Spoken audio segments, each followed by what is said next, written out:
Hi hello வணக்கம். இது உங்கள் சிவி ஜோன். எல்லாரும் எப்படி இருக்கீங்க?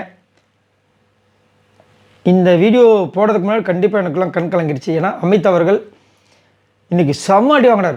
கொஞ்சம் நஞ்சம் கிடையாது. ஆனால் உண்மையிலே நல்ல மனிதர், நல்ல கேப்டன்சி பண்ணாப்புல. அப்படி இருந்தும் உள்ளே இருக்கிறவங்களாம் வந்து இவ்வளோ குறைகள் சொல்லும்போது ரொம்ப மனசு கஷ்டமாக இருந்துச்சு. ஏன்னா ஒரு விஷயத்தையும் பார்த்து பண்ணியும் இப்போ வந்து வியானா சொல்கிறாங்கன்னா அங்கே வந்து ஆல்ரெடி இடக்கு முடக்கு பண்ணாங்க.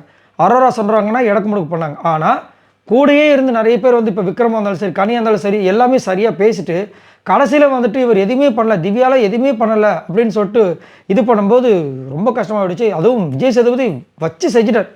குறிப்பாக நீங்கள் எப்படி விஜய் பார்வதிக்கும் கமருதுக்கு ஹெல்ப் பண்ணுவீங்க, அவங்களுக்கு வந்து நீங்கள் எப்படி வந்துட்டு இதுவாக அதாவது சப்போர்ட்டாக இருப்பீங்க அப்படின்னு இவரையும் வச்சு செஞ்சார். கானாவனத்தில் பாவம் அவரெல்லாம் ரொம்ப அசிங்கப்படுத்திட்டாங்க.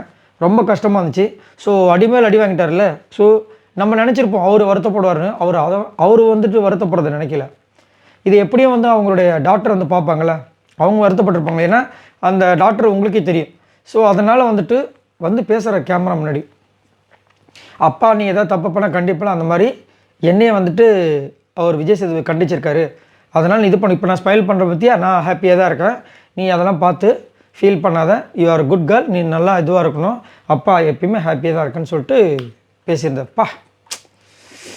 அதனால தான் அந்த பெண்களுக்கு தன்னை அப்பா தான் முதல் ஹீரோன்னு சொல்லுவாங்களே, அந்த ஹீரோ வந்துட்டு ஒரு இடத்துல வந்து அடி வாங்கும்போது எப்படி இருக்கும், அந்த ஹீரோவே வந்து சொல்லும்போது எப்படி இருக்கும்ல, சான்ஸே இல்லை. அந்த ஒரு விஷயம் எனக்கு அப்படி ஒரு மாதிரி மனசு ஒரு மாதிரி ஆகிடுச்சு. உண்மையிலேயே அமித் வந்து ரொம்ப நல்ல ஒரு தங்கமான மனிதருங்க. அது வந்து மாற்றுக்கிறதே கிடையாது. இவங்கெல்லாம் வந்துட்டு இப்போ இங்கே குறை சொல்கிறாங்கன்ற காரணத்துக்காக அவரோட அந்த தலைமையை வந்து நம்ம கொச்சப்படுத்த முடியாது. ஏன்னா நம்ம பார்த்தோம், இந்த பக்கமும் பண்ணார், அந்த பக்கமும் பண்ணார். ரெண்டு பேருக்கும் எவ்வளோக்கு எவ்வளோ ஃபேவராக பண்ண முடியுமோ அந்த மாதிரி தான் பண்ணார். ஆனால் விக்ரம்லாம் என்ன சொல்கிறாரு, ஃபாருக்கு வந்து சாஃப்ட் கார்னராக இருந்தார் அப்படின்னு. எப்படி மனசாட்சி வருதுன்னு தெரியல. இவர் சொன்ன அந்த குற்ற உணர்ச்சின்ற ஒரு விஷயத்தை எடுத்துகிட்டு வந்து அங்கே வந்து வச்சதே அவர் தான். நீங்கள் பேசாமல் இருக்கணும்னு சொன்னதாக இருந்தாலும் சரி, நீங்கள் ரெண்டு பேர் பேசலாம், நாங்கள் வந்து உங்களை ஒதுக்கி வச்சிருவோன்னு சொன்னதாலும் சரி, எவ்வளோ விஷயங்கள் பண்ணார். ஆனால் கடைசியில் சாஃப்ட் கார்னர் டக்குன்னு சொல்லிட்டார் பார்த்தீங்களா, ஒரே ஒரு வார்த்தை முடிச்சிட்டாங்களே, அவர் எவ்வளோ வலிச்சிருக்கும். அதை தான் சொல்கிறாரு. எல்லாமே என்னை வந்து காம்ப்ளிமெண்ட் பண்ணாங்க. ஆனால் இப்போ வந்து இந்த மாதிரி சொல்லும்போது தான் நான் தப்பு பண்ணியிருக்கேன்றது எனக்கே தெரியுது அப்படின்ற மாதிரி சொல்லி ரொம்ப ஃபீல் பண்ணார். அதை நம்மளுக்கே ஃபீல் ஆகும்போது கண்டிப்பாக அவங்க வீட்டில் இருக்கிற மனைவியும் சரி, குழந்தையும் சரி ரொம்ப ஃபீல் பண்ணியிருப்பாங்க. இன்ஃபேக்ட் கண் கலங்கி கூட இருந்திருக்கலாம். ஏன்னா இப்போ பார்வதியும் கமருதினும் கலாய்க்கும் போது கண்ணீர் வரலை நம்மளுக்குலாம். ஏன் வரலைன்னா அவங்க தப்பு பண்ணியிருக்காங்க.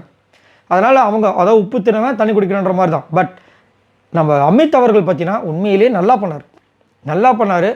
என்னென்ன பண்ண முடியுமோ பொறுமையாக ஹேண்டில் பண்ணார். எல்லாத்தையுமே தட்டி கழிக்கலை. சாப்பாடு விஷயத்தில் 6 பேர் கிச்சன் டீமில் போட்டால் தான் அது கரெக்டாக இருக்கும், அவங்களுக்கு பேர்டனாக இருக்குன்னு சொல்லிட்டு அவ்வளோ விஷயங்கள் பண்ணார். கனி அவர்கள் வந்துட்டு சாண்ட்ரா பற்றி குறை சொல்லும்போது, சாண்ட்ரா அவர்கள் கனியை பற்றி குறை சொல்லும்போது மாறி ஒரு உருட்டிட்டு இருந்தாங்களே அவரை. அப்போல்லாம் என்ன பண்ணிகிட்டு இருந்தார் புரியுதுங்களா? இவ்வளவோ விஷயங்கள். அதே மாதிரி விஜய் பார்வதிக்கு இவருக்குமே செம்மையாக சண்டை வந்துச்சு. குரூப்பிசம் வென்றதுன்னு சொல்லிட்டு கடைசியில் சொல்லியிருப்பாங்க. அப்போல்லாம் வந்து எல்லோரும் இவரை பாராட்டினாங்க. இன்ஃபேக்ட் அப்போ டைமில் என்ன சொல்லிட்டாங்கன்னா, அமித் அவர்கள் அந்த அன்பு கேங்கில் வந்து சேர்ந்துட்டார் உறுப்பினரானு கூட சொல்லி கலாய்ச்சாங்க. அப்படின்ற இந்த அவரை வந்துட்டு இன்றைக்கி அவங்களாம் சேர்ந்து இப்படி கலாய்க்கும் போது ரொம்ப கஷ்டமாக இருந்துச்சு. பட் இருந்தாலும் அவருக்கு இதுக்கப்புறமா நல்லா பண்ணுவார், எனக்கு நம்பிக்கை இருக்குது. இதை பற்றி உங்களோட கருத்துக்களை சொல்லுங்கள். பாய் நண்பர்களே.